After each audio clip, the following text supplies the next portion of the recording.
네. 부총리님, 네. 정부가 1월 4일 발표한 2024년 경제정책 방향에 따르면 정부는 부동산 PF 연착륙을 위한 유동성 공급 프로그램으로 조성한 85조 원을 시장 상황에 맞춰서 조속히 집행하겠다 이렇게 하셨습니다. 맞죠? 네네. 네. 아까 오전에 부총리님께서 태영건설이 경영에 잘못한 측면이 있다 이렇게 말씀을 하셨습니다. 구체적으로 어떤 잘못이 있다고 보시는 겁니까? 일단은 뭐 아까 부채 비율도 다른 회사 높고요. 그래서 특히 부채 비율이 높고요.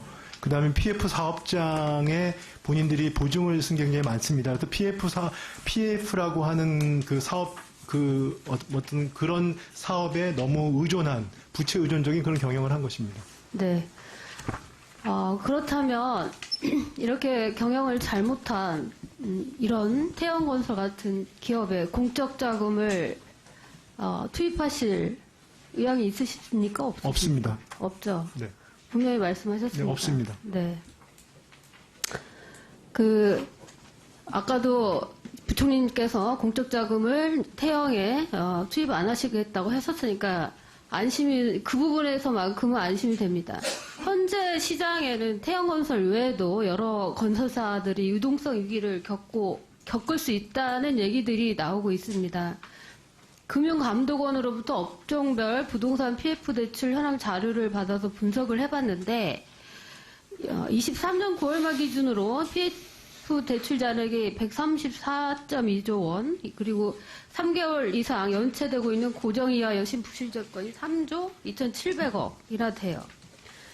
업종별로 보면 캐피탈사하고 증권사 부실이 가시화되고 있는데, 근데 정작 정부에 보면, 아까 말씀드린 자료에 보면, 금융회사 건전성 관리 대상에 은행, 상호금융, 저축은행만 들어가 있고 캐피탈사와 증권사는 빠져 있어요. 왜 그러죠?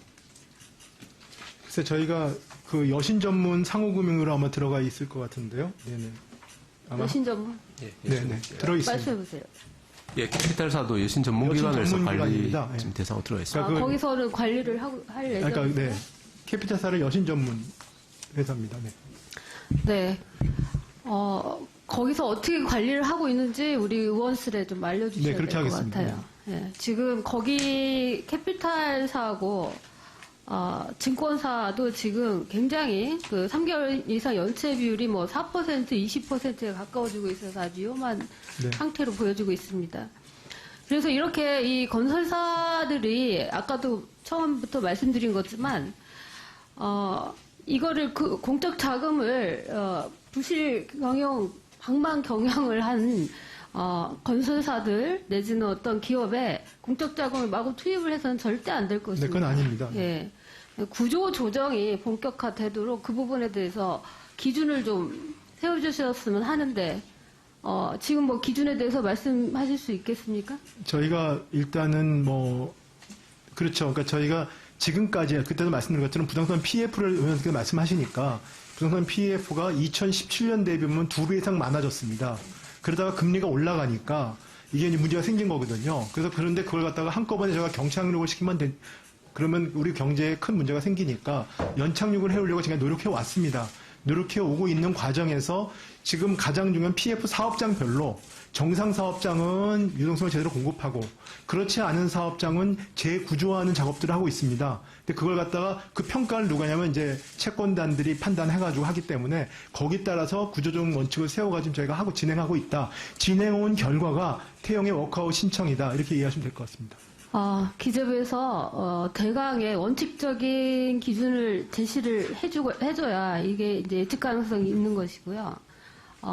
미시적인 접근을 하면 더 부작용이 클 거라고 생각합니다. 제가 무슨 말씀드리는지 하시고 계시죠? 네, 그렇지만 말씀해서 전체적인 원칙에 따라서 미시적 접근을 해야 일관성이 있지 않겠습니까? 네.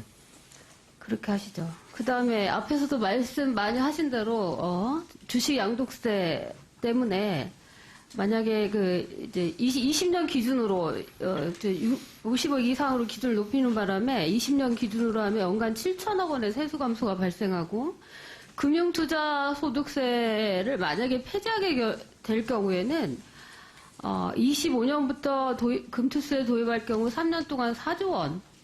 이 세수가 이제 사라지는 거예요. 아시겠지만, 작년에도 세수 펑크가 59조가 넘고 있고 예상되는 세수 펑크가 올해도 세수 전망이 어둡기는 마찬가지인데, 이렇게 이 초보자 감세를, 전체 투자자 1% 수준의 그 초보자 감세를 이렇게 해주시는 거에 대해서 세수가 이렇게 부족한데 왜 자꾸 하시는 데 대해서 국민들이 이해를 지금 못하고 있는 상황이에요. 아까 말씀하셨지만 자본시장에 자본이 투입되도록 하려고 한다. 그러면 부동산 시장의 부동산 가격은 지금 상승이 되길 바라는 거예요? 하락하길 바라는 거예요? 하락하는 걸 바라지는 않으실 거고, 그러면 상승되게 하시려면은, 그럼 거기도 돈이 들어야 되는 거 아니에요? 잠깐. 그래서, 근로소득자들이 그래요. 그러면 우리 윤석열 정부의 기재부는 그러면 근로소득세도 감수해 줄 거예요? 근로소득자들하고 자본소득자들 간에 이렇게, 자꾸, 불평등하게 조세를 하시는 이유가 뭐예요, 이게? 아니, 기업이, 경기가 좋아야 투자를 한다는 건데, 이렇게 근로소득자들은 물가가 높아가지고 실질소득이 감소하고, 가처분소득이 줄어서, 내수가 안 좋아서, 따라서 기업도 투자를 못하겠다는 건데, 이런 악순환에서 자꾸만 대기업 위주로, 세액공제도 마찬가지로 대부분 이득은 대기업한테 가는 건데, 하시는 거 보면 양극화만 심화되는 듯한 느낌이 들고, 계속. 이 근로소득자들과의 그 형평성 문제는 어떻게 하실 건가요, 그럼? 네, 답변 드릴까요? 네, 의원님께서 걱정하시는 부분은 잘 알겠습니다. 왜냐면 저도 근로소득자입니다. 그리고, 그 다음에 기재부가 세수감을 제일 걱정하는 게 사실은 기재부일 수도 있습니다. 그런데 말씀드리는 이유가, 그렇기 때문에 정책을 하는데 어려움이 있다고 생각합니다. 예를 들어서 대기업 감세가 부자 감세냐? 그럼 대기업이 잘 돼야 대기업에 근로자가 있고 대기업과 연결된 중소기업이 살리는 거 아니겠습니까? 이제 제가 드리는 말씀은 그렇게 딱 어느 한 단면만 보고 이게 무조건 그 문제가 있다라고 생각하시는 것보다 저희가 이제 그런 부분들을 같이 고려해서 고민을 저희도 하고 있다. 네, 그렇게 저희도 고민을 많이 하고 있다 이런 말씀을 드리는 겁니다. 예, 수고하셨습니다.